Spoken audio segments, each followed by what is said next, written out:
Sir கொஞ்சம் உடனே help வேணும் சார். என்னாச்சு மாயா? ஏன் டென்ஷனா இருக்கீங்க? எங்க ஃபேமிலிக்குள்ள ஒரு பெரிய ப்ராப்ளம் நடக்க போகுது சார். என்ன விஷயம்னு பொறுமையா சொல்லுங்க. எங்க பெரியப்பாவுக்கு தெரியாம சொத்தை பிரிச்சு எழுத போறாங்க சார். என்ன சொல்றீங்க மாயா? யார் பண்றா? என் அத்தையும் சித்தியும் சார். அது எப்படி அவருக்கு தெரியாம சொத்தை பிரிச்சு எழுத முடியும்?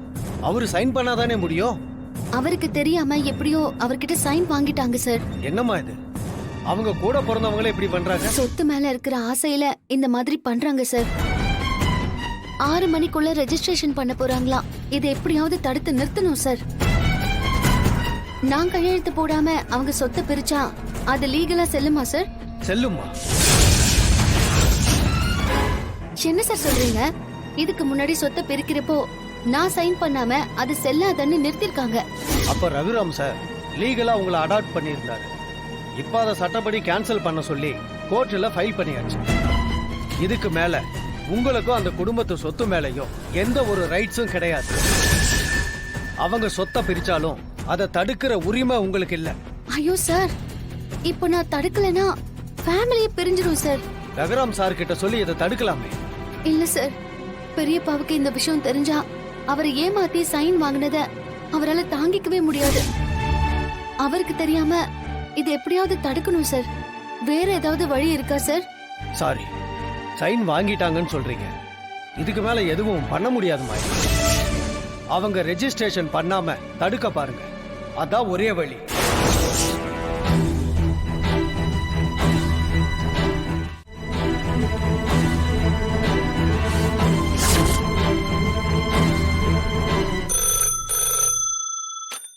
ஹலோ பெரியம்மா, நம்ம ஏமாந்துட்டோம் பெரியம்மா. எல்லாரும் சேர்ந்து பெரியப்பாவுக்கு துரோகம் பண்ண பாக்குறாங்க. என்னாச்சு மாயா? என்ன சொல்ற? யார் ஏமாத்தனா? எப்படி சொல்றதுன்னு தெரியல பெரியம்மா. பத்மா அத்தையும் பார்வதி சித்தியும் சேர்ந்து சொத்தை பிரிச்சு அவங்க பேருக்கு ரெஜிஸ்டர் பண்ண போறாங்க. என்ன சொல்ற மாயா? ஆமா பெரியம்மா, அவங்க 2 பேரும் எப்படியும் பெரியப்பா கிட்ட பேசி ஏமாத்தி சைன் வாங்கி சொத்தை அவங்க பேர்ல ரெஜிஸ்டர் பண்ண போயிருக்காங்க. அட கடவுளே! ஐயோ மாயா, இந்த விஷயம் தெரிஞ்சா அவர் உயிரையே விட்டுருவாரு. கூட பிறந்தவளை இப்படி ஒரு துரோகம் பண்ணா அவரால தாங்கிக்க முடியாது. ஐயோ, இந்த பத்மா பார்வதி ஏன் தான் இப்படி? இத்தனை நாளா அவர் மேல ஒரு பயம் இருந்துச்சு அவங்களுக்கு. இப்ப அவரையே நம்ப வச்சு ஏமாத்த பாக்குறாங்களா? சொத்தை பிரிச்சா இந்த குடும்பமே உடைஞ்சு போயிடும்ல. பெரியம்மா, நான் வக்கீல் சார் வந்து பார்த்தேன். சட்டப்படி எதுவும் செய்ய முடியாதுன்னு சொல்லிட்டாரு. அவங்க பண்ண போற ரெஜிஸ்ட்ரேஷனை தடுக்கிறது தான் ஒரே வழி. நான் இப்ப ரெஜிஸ்டர் ஆபீஸ்க்கு போறேன். எப்படியாவது இதை தடுத்து நிறுத்துறேன் பெரியம்மா. நீங்க கவலைப்படாதீங்க. நானும் அங்க வரேன் மாயா. வேண்டாம் பெரியம்மா, நானே அத்தை கிட்ட பேசி அதை நிறுத்திடுவேன். அவங்க உன்னை மதிக்க மாட்டாங்க மாயா. நீ சொல்றத கேட்கவும் மாட்டாங்க. உன்னை அவமானப்படுத்தி தான் பேசுவாங்க. அத பத்தி எனக்கு கவலை இல்ல. என் உயிர் இருக்கிற வரைக்கும் நம்ம குடும்பத்தை பிரிக்க நான் விட மாட்டேன். நீங்க தைரியமா இருங்க பெரியம்மா.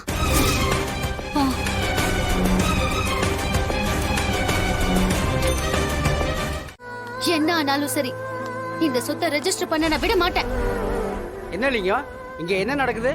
அது ஒண்ணு இல்ல சார், சொத்தை பிரிக்க விடாம இந்த பொண்ணு வந்து தடுக்கிறான். ஏமா, முறைப்படி அவங்களுக்கு சேர வேண்டிய சொத்தை பிரிச்சு எழுதிக்க போறாங்க.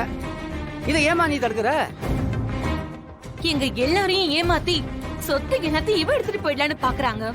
அதுக்குதான் இவ எல்லாத்தையும் இப்படி பண்ணிட்டு இருக்கா. இதெல்லாம் ரொம்ப தப்புமா. சட்டப்படி நீ இதை தடுக்க முடியாது. அதையும் மீறி நீ பிரச்சனை பண்ணா போலீஸுக்கு கால் பண்ண வேண்டியிருக்கும். உன்னை வந்து அரெஸ்ட் பண்ணி கூட்டு போயிடுவாங்க. இதுக்கெல்லாம் பயப்படுற ஆள் நான் இல்ல. என்ன ஆனாலும் சரி, சொத்தை நான் பிரிக்க விட மாட்டேன். என் உயிரே போனாலும் சரி. பாரு, இப்படியே நீ பண்ணிட்டு இருந்தா கண்டிப்பா அதுதான் நடக்க போகுது.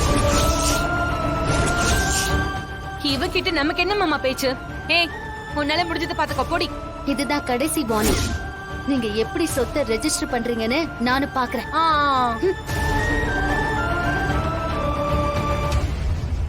என்ன இல்லைங்க, அந்த பொண்ணு ஏதோ சொல்லிட்டு போகுது. இதெல்லாம் ரகுராமையாவுக்கு தெரிஞ்சுதானே நடக்குது. அப்படி இருந்தா அவர் எப்படிங்க கையெழுத்து போட்டு கொடுத்துருப்பாரு? அவ ஏதோ வந்து குழப்பம் பண்ணுன்னு வந்திருக்கா.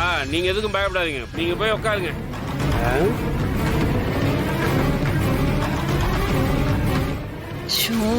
சீக்கிரமா ரெஜிஸ்ட்ரேஷனை முடிங்க சம்பந்தி. ஆமா மாமா, அதுக்கப்புறம் என்ன நடந்தாலும் நம்ம பாத்துக்கலாம்.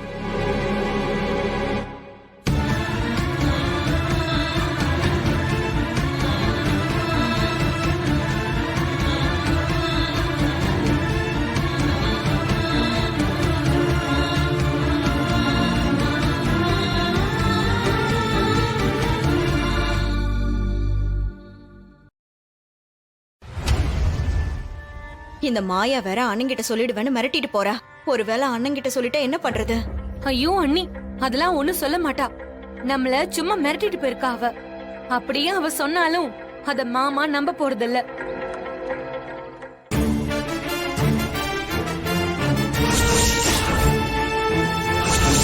ஆமா சார், இதை தடுக்கிறதுக்கு ஒரே வழி இதுதானா? அதை பண்ணிடலாம். ஆமா சம்பந்தி, மாயாவால குடும்பம் பிரியக்கூடாது, ஒத்துமை கடலாமன்னு சும்மா உளறிட்டு போறான்.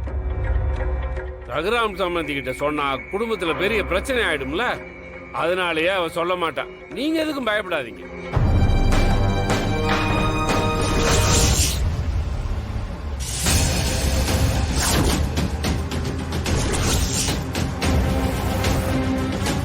ஐயோ, அண்ணனோட காரு